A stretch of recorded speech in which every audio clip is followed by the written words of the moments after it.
ఓం శ్రీ విఘ్నేశ్వరాయ నమః. సంపూర్ణ కార్తీక మహాపురాణము 8వ రోజు పారాయణము. వశిష్ఠ ఉవాచ. ఓ జనక నరేంద్ర, కార్తీక మాసములో ఎవరైతే హరి ముందర నాట్యమును చేస్తారో వాళ్ళు శ్రీహరి ముందర నివాసులవుతారు.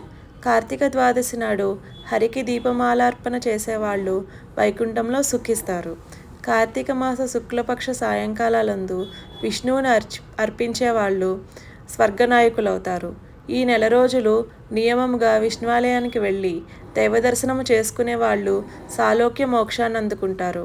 అలా గుడికి వెళ్ళేటప్పుడు వాళ్ళు వేసే ఒక్కొక్క అడుగు ఒక్కొక్క అశ్వమేధ యజ్ఞ ఫలాన్ని పొందుతారు. కార్తీక మాసంలో అసలు విష్ణుమూర్తి గుడికి వెళ్ళని వాళ్ళు ఖచ్చితంగా రౌరవ నరకానికో కాలసూత్ర నరకానికో అక్షయ పాపాన్ని కార్తీక శుద్ధ ద్వాదశి నాడు ప్రతి సత్కర్మసహితుడై భక్తియుతుడై గంధ పుష్పాక్షత దీప ద్యూపాజ్య భక్ష్య వివేదనలతో విష్ణువును పూజించే వారి పుణ్యానికి మితి అనేది లేదు. కార్తీక శుద్ధ ద్వాదశి నాడు శివాలయంలో కానీ కేశవాలయంలో కానీ 1,00,000 ద్వీపాలను వెలిగించి సమర్పించేవాళ్ళు విమానారూఢులై దేవతల చేత పొగడబడుతూ విష్ణులోకాన్ని చేరి సుఖిస్తారు.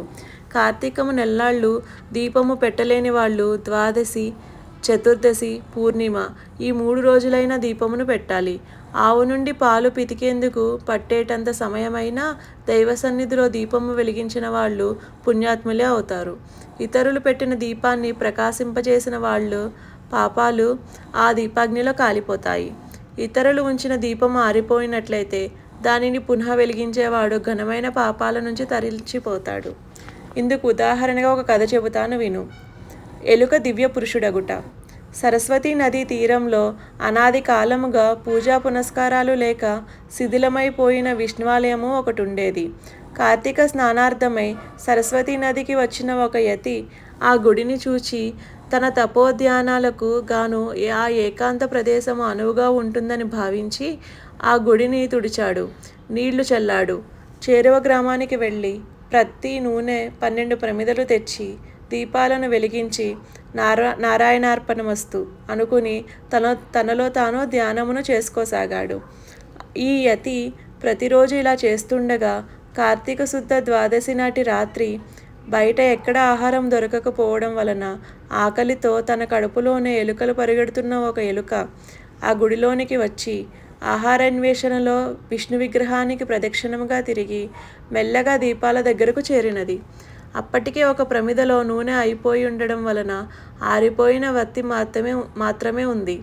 తడిగా ఉన్న ఆ వత్తి నుండి వచ్చే నూనె వాసనకు భ్రమసిన ఎలుక అదేదో ఆహారంగా భావించి ఆ వత్తిని నోట కరుచుకొని పక్కనే వెలుగుతున్న మరో దీపము వద్దకు వెళ్ళి పరిశీలించబోయింది.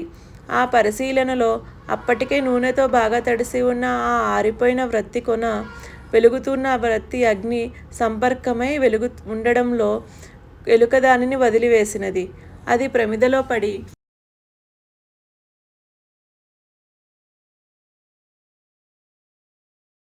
2 వత్తులు చక్కగా వెలగసాగాయి. రాజా, కార్తీక శుద్ధ ద్వాదశి నాడు విష్ణు సన్నిధిలో ఒక యతీంద్రుడు పెట్టిన దీపం ఆరిపోగా ఆ దీపము ఎలుక వలన పునః ప్రజ్వలితమైనది. తన పూర్వపుణ్యవశాన ఆ మూషికము ఆ రాత్రి ఆగుడిలోనే విగతదేహి అయి దివ్యమైన పురుష శరీరాన్ని పొందడం జరిగినది. అప్పుడే ధ్యానములో నుంచి లేచిన యతి ఆ అపూర్వ పురుషుణ్ణి చూసి, ఎవరు నువ్వు, ఇక్కడికి ఎందుకు వచ్చావు అని అడగడంతో ఆ అద్భుత పురుషుడు, ఓ యతీంద్ర, నేనొక ఎలుకను. కేవలం గడ్డి పరకల వంటి ఆహారంతో జీవించేవాడిని. అటువంటి నాకిప్పుడు దుర్లభమైన మోక్షము ఏ పుణ్యము వలన వచ్చినదో తెలియడం లేదు. పూర్వజన్మలో నేనెవరిని, ఏ పాపము వలన అలా ఎలుకనయ్యాను, ఏ పుణ్యము వలన ఈ దివ్యదేహమును పొందాను, తపస్సంపన్నుడైన నీవు నన్ను సమాధానపరచగలవాడివి, దయగలవాడివై వివరించు, నేను నీ శిష్యుణ్ణి అని అంజలి ఘటించి ప్రార్థించాడు. ఆ యతి తన జ్ఞాననేత్రము సర్వాన్ని దర్శించి ఇలా చెప్పసాగాడు. నాయనా, పూర్వము నువ్వు జైమినీ గోత్ర సంజాతుడవైన బాహ్లికుడనే బ్రాహ్మణుడవు. బాహ్లిక దేశ వాస్తవ్యుడవైన నువ్వు నిరంతర సంసార పోషణ పారాయణుడివై స్నాన సంధ్యాదుల్ని విసర్జించి వ్యవసాయమును చేపట్టి వైదిక కర్మానుష్ఠానులైన సంభావన లాలసందుస్తుండేవాడివి. శ్రాద్ధ భోజనాలను దిగవిడి నిషిద్ధ దినాలలో కూడా రాత్రింబవళ్ళు తినడమే పనిగా బ్రతికావు. చివరకు కాకబలులు పిశాచ బలులను కూడా భుక్షిస్తూ వేద మార్గాన్ని తప్పి చరించావు. అందగత్తె అయిన నీ భార్య కందిపోకుండా ఇంటి పనులలో సహాయార్థము ఒక దాసీదానిని నియమించి బుద్ధి వక్రించిన వాడవై నిత్యం ఆ దాసీదానిని తాకుతూ దానితో మాట్లాడుతూ హాస్యాలాడుతూ నీ పిల్లలకు దాని చేతనే భోజనాదులు పెట్టిస్తూ నువ్వు కూడా దాని చేతి కూటిన తింటూ అత్యంత హీనంగా ప్రవర్తించావు. నీకంటే దిగువ వారికి పాలు పెరుగు మజ్జిగ నెయ్యి అమ్ముకుంటూ సొమ్ములు కూడబెట్టావు. అంతేకాదు ధనలుబ్ధుడవై నీ కూతురిని కూడా కొంత ద్రవ్యానికి ఎవరికో విక్రయింపచేశావు. ఆ విధంగా కూడబెట్టినదంతా భూమిలో దాచిపెట్టి అర్ధంతరంగా మరణించావు. ఆయా పాపాల కారణంగా నరకాన్ని అనుభవించి పునః ఎలుకవై పుట్టి ఈ జీర్ణ దేవాలయంలో ఉంటూ బాటసారులు దైవపరముగా సమర్పించిన దేవద్రవ్యాన్ని అపహరిస్తూ బ్రతికావు. ఈరోజు మహాపుణ్యవంతమైన కార్తీక శుద్ధ ద్వాదశి కావడం వలన ఇది విష్ణు సన్నిధి అయిన కారణంగాను నీ ఎలుక రూపము పోయి ఈ నరరూపం సిద్ధించినది. పై విధంగా యతి చెప్పినది విని తన గత జన్మ కృత పాపాలకు పశ్చాత్తాపడి ఆ యతి యొక్క మార్గదర్శకత్వంలోనే ఆ మరునాటి నుండి కార్తీక శుద్ధ త్రయోదశి చతుర్దశి పౌర్ణమిలలో 3 రోజులు ఆ పుణ్యఫలము వలన వివేకవంతుడై బ్రతికినంతకాలము ప్రతి సంవత్సరము కార్తీక వ్రతాచరణ తత్పరుడై మసలి అంత్యములో సాయుజ్య మోక్షాన్ని పొందాడు. కాబట్టి కార్తీక శుద్ధ ద్వాదశి నాడు భాగవత్ పారాయణుడై స్నాన దాన పూజా దీప మాలార్పణాదికములను ఆచరించేవాడు. శ్రీ మహావిష్ణువుకు అత్యంత ప్రీతిపాత్రుడు, పాప విముక్తుడై సాయుజ్య పదాన్ని పొందుతాడని విశ్వసించు.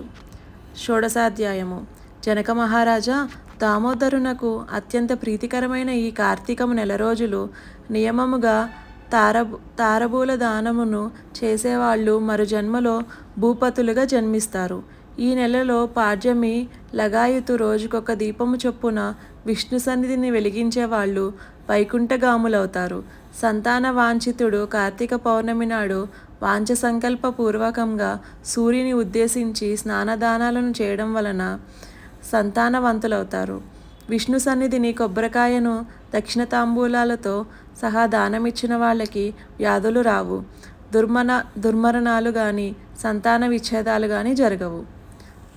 పూర్ణిమ నాడు విష్ణు సన్నిధిని స్తంభదీప ప్రజ్వలనం వలన వైకుంఠ పతిత్వం సిద్ధిస్తుంది. రాతితో గాని కొయ్యతో గాని స్తంభం చేయించి దానిని విష్ణువాలయంనకు ముందు పాతి ఆ మీదట సాలిధాన్య వీహ్రిధాన్యమును నువ్వులను పోసి దానిపై నేతితో దీపం పెట్టిన వాళ్ళు హరిప్రియులవుతారు. ఈ స్తంభదీపాన్ని చూసినంత మాత్రం చేతనే సమస్త పాపాలు నశించిపోతాయి. ఈ దీపమును పెట్టిన వాళ్ళకి వైకుంఠ పతిత్వము సిద్ధిస్తుంది.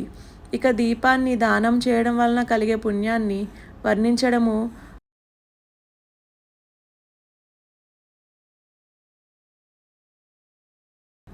నా వల్లనయ్యే పని కాదు. ఈ స్తంభదీప మహిమకు ఉదాహరణగా ఒక కథను చెబుతాను విను అని చెప్పసాగాడు వశిష్ఠుడు.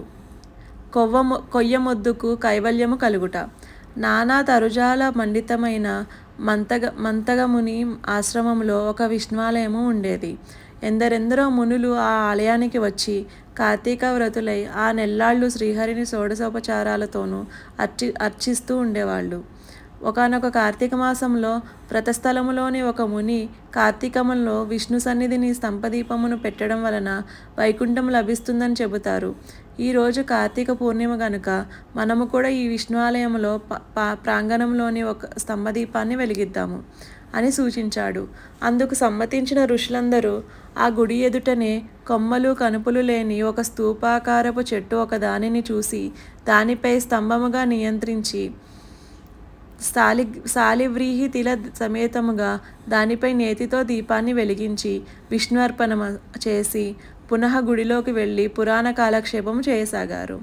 అంతలోనే వారికి చటచాటరావాలు వినిపించడంతో వెనుదిరిగి స్తంభదీపం వైపు చూశారు. వాళ్ళలా చూస్తుండగానే ఆ స్తంభము ఫటఫట రావాలతో నిలువునా పగిలి నేలను పడిపోయింది. అందులో నుంచి ఒక పురుషాకారుడు వెలువడడంతో విస్మయచకితులైన ఆ ఋషులు, ఎవరు నువ్వు? ఇలా స్థానువుగా ఎందుకు పడి ఉన్నావు? నీ కథ ఏమిటో చెప్పు అని అడిగారు. అందుకు ఆ పురుషుడు ఇలా చెప్పసాగాడు. నేను గతములో ఒక బ్రాహ్మణుడను. అయినా వేదశాస్త్ర పఠనము గాని, హరికథా శ్రవణమును గాని, క్షేత్ర యాత్రాటనలు గాని చేయక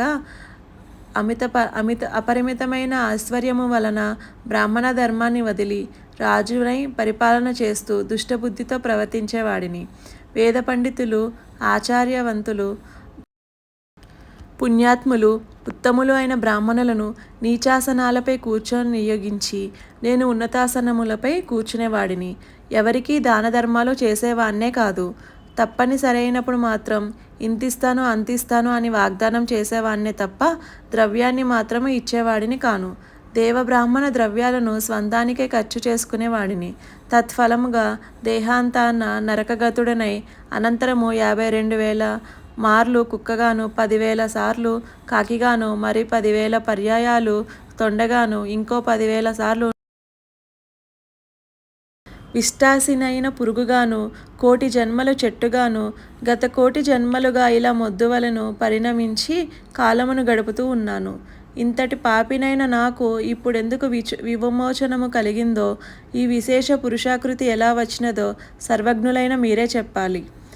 ఆ ఉద్భూత పురుషుని వచనాలను విన్న ఋషులు తమలో మాటగా ఇలా అన్నారు. ఈ కార్తీక వ్రతఫలము యథార్థమైనది సుమా. ఇది ప్రత్యక్ష మోక్షదాయకము. మన కళ్ళ ముందరే ఈ కొయ్యకు ముక్తి కలిగినది కదా. అందున కార్తీక పూర్ణిమ నాడు స్తంభదీపమును పెట్టడం సర్వత్రా శుభప్రదము. మనచే పెట్టుబడిన దీపము వలన ఈ మొద్దు ముక్తికి పొందినది. మొద్దైనా మ్రానైనా సరే కార్తీకంలో దైవ సన్నిధిని దీపాన్ని వహించడము వలన దామోదరుని దయ వలన మోక్షమును పొందడం తథ్యము. ఇలా చెప్పుకుంటున్న వారి మాటలను విన్న ఉద్భూత పురుషుడు, అయ్యలారా, దేహి ఎవరు, జీవి ఎవరు? జీవుడు దేనిచేత ముక్తుడు, దేనిచేత బద్ధుడు అవుతున్నాడో, దేనిచేత దేహులకు ఇంద్రియాలు కలుగుతున్నాయో వివరింపుడు అని ప్రార్థించడంతో ఆ తాపసులలో ఉన్న అంగీరసుడనే ముని అతనికి జ్ఞానబోధ చేశాడు. శ్రీ స్కాంద పురాణాంతర్గత కార్తీక మహత్యే పంచదశ షోడశోధ్యాయౌ సమాప్తః. 8వ రోజు పారాయణం సమాప్తము. ఓం నమః శివాయ.